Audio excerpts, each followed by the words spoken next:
Hello friends, कैसे हैं आप लोग। आशा है कि आप लोग अच्छे हैं। तो आप लोग के लिए लेकर आए हैं क्लास 10 का जो है दो चर वाले रैखिक समीकरण युग, the pair of linear equation of two variable. ठीक है, चैप्टर का नाम है हमारा।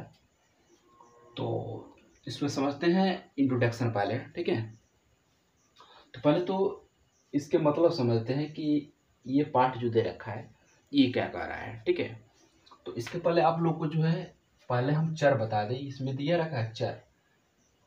ठीक है, चर के मतलब वेरिएबल अंग्रेजी में बोलते हैं। क्या बोलते हैं? वेरिएबल। ठीक है, वेरिएबल क्या होता है थोड़ा सा इंट्रोडक्शन समझ लेते हैं। चर आप लोग पहले से पढ़े हैं, जिनका मान जो है बदलता रहता है। वे अक्षर संख्या है जिनका मान क्या होता है, बदलता रहता है। जैसे कि X Y A B C D, ये जो है इनका मान क्या होता है, बदलता रहता है। ठीक है, एक आता है अचर। अचर भी आप लोग जानते होंगे, कांस्टेंट। ठीक है, ठीक है, इनका मान जो है बदलता नहीं है। जैसे कि हमारे ये नंबर हो जाएंगे। ठीक है, ये होते हैं हमारे क्या, अचर संख्याएं होते हैं। अचर राशि भी बोलते हैं कभी कभी। ठीक है, तो ये हो गया हमारा चर। ठीक है, जिनका मान जो है क्या होता है, बदलता रहता है। और ये अचर जो होता है इनका मान नहीं बदलता है। ये तो आप लोग जो है छोटे क्लासों में पढ़ चुके हैं। ठीक है, 6-7 में भी ये चर अचर दे रखा है। ठीक है, थोड़ा सा याद दिला रहे हैं आप लोग को। ठीक है, अब जो है ये रैखिक समीकरण क्या होता है। समीकरण आप लोग को पता है। ठीक है, कि समीकरण कैसा दिखता है, जिसमें बराबर का चिन्ह होता है। ये भी छोटा क्लास में आपको दे रखा है। ये हमारे क्या है, ये समीकरण है जिसमें जो है बराबर का चिन्ह दिया रहता है। बात समझ में आ रहा है। अब तो आप लोग जो है क्लास 10 में आ गए हैं, तो उतना डीपली नहीं चल रहे हैं। ठीक है, तो रैखिक समीकरण क्या होता है हमारा, रैखिक समीकरण समझ लेते हैं। रैखिक समीकरण, ठीक है, लीनियर इक्वेशन।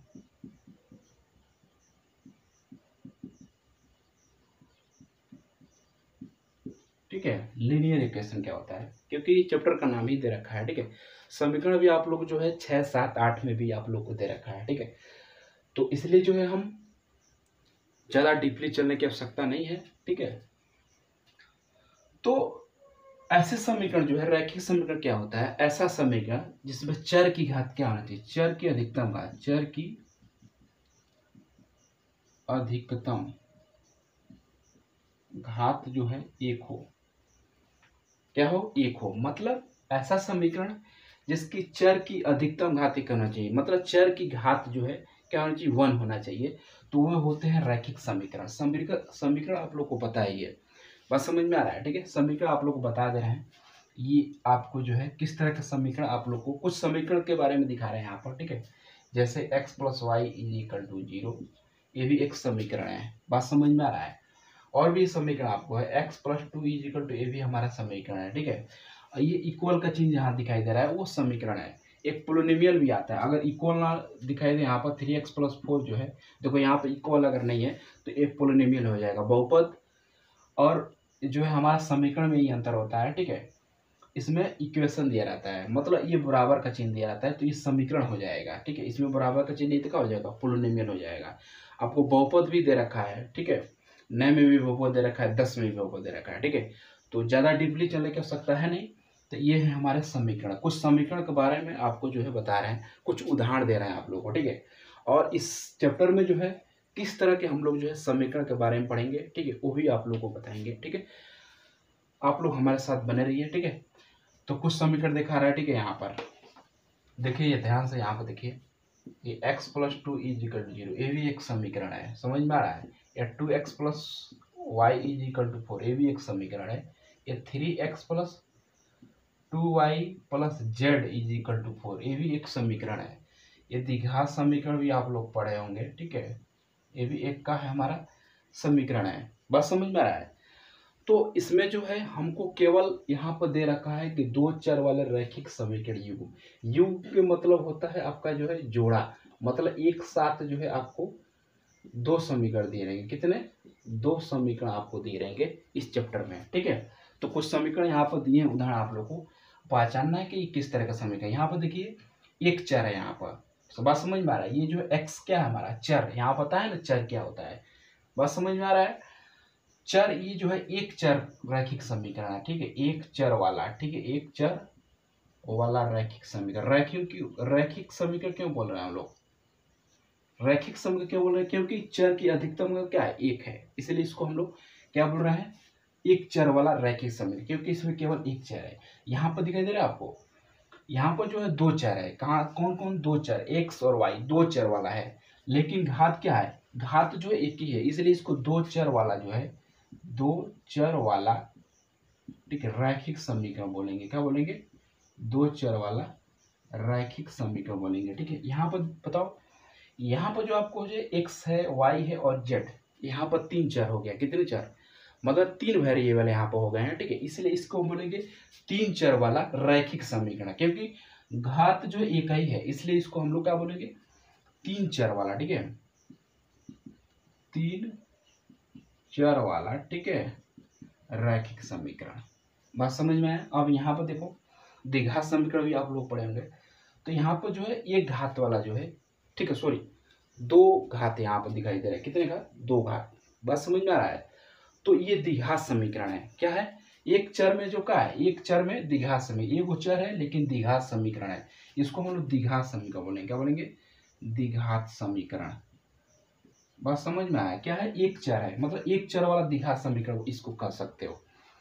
बात समझ में आया। द्विघात क्यों बोल रहे हैं, क्योंकि यहाँ पर दो, ठीक है, घात है यहाँ पर। बात समझ में आया, एक्स पर दो घात है।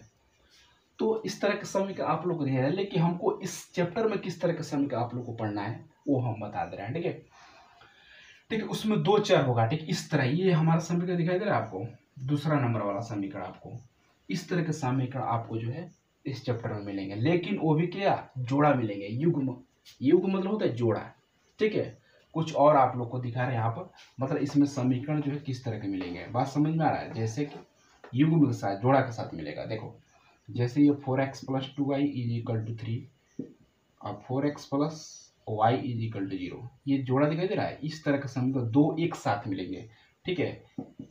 उसी तरह ये भी x + y = 3, 2x + y = 4।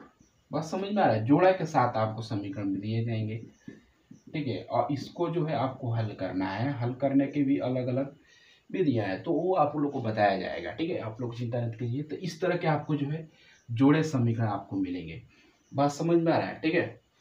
इसका भी आपका जनरल फॉर्म होता है, ठीक है, मतलब किस फॉर्मेट में आपको जो है समीकरण दिए रहेंगे, बात समझ में आ रहा है। तो आपका जो है इसका व्यापक रूप होता है, क्या होता है, व्यापक रूप। व्यापक रूप क्या होता है हमारा, इसका दो चर रैखिक समीकरण का व्यापक रूप, मतलब जो है जनरल फॉर्म। कौन सा फॉर्म, जनरल फॉर्म, कि किस तरह आपको जो है इसमें समीकरण दिखाई देंगे, ठीक है। जैसे यहाँ पर दिखाई देते हैं, यहाँ पर a1x + b1y + c1 = 0, ठीक है, a2x + b2y + c2 = 0, ये है इसके जो है जनरल फॉर्म, मतलब इसी तरह के समीकरण आपको दिखाई देंगे, दिखाई दे रहा है यहाँ पर। ये सारे जो है इसी तरह के समीकरण इस चैप्टर में आपको मिलेगा, और उसको जो है आपको हल करना है, ठीक है। तो ज़्यादा अधिक वीडियो नहीं ले रहे हैं, मतलब ज़्यादा बड़ा वीडियो नहीं बना रहे हैं, ठीक है। तो इसमें जो है a1 a2 b1 b2 क्या है हमारा, ठीक है, a1 a2 b1 b2 c1 c2 जो है ये हमारा रियल नंबर है। क्या है, रियल नंबर, यानी कि वास्तविक संख्या, क्या है, वास्तविक संख्या है, ठीक है, रियल नंबर बोल सकते हो, REL, ठीक है, रियल नंबर। बस समझ में आया, रियल नंबर आपको जो है पहला ही लेसन दे रखा है रियल नंबर के, ठीक है। तो a1 a2 b1 b2 c1 c2 यहाँ पर जो है हमारा रियल नंबर है, बात समझ में आ रहा। तो ये आपका इंट्रोडक्शन हो गया, इसमें मतलब आपको जो है बताया गया है कि ये जो दो चर वाला रैखिक समीकरण युग्म है, इसके बारे में आपको बताया गया है, ठीक है। आपको जो है किस तरह के समीकरण इसमें आप लोग को पढ़ना है वो बताया गया है। कुछ समीकरण आप लोग को दिए थे, ठीक है, तो हमको केवल इस तरह के समीकरण को पढ़ना है, वो भी जोड़ा के साथ। अब इसको आगे जो है इसको हल करना आपको बताया जाएगा, ठीक है। तो आज के लिए जो इतने, गुड डे।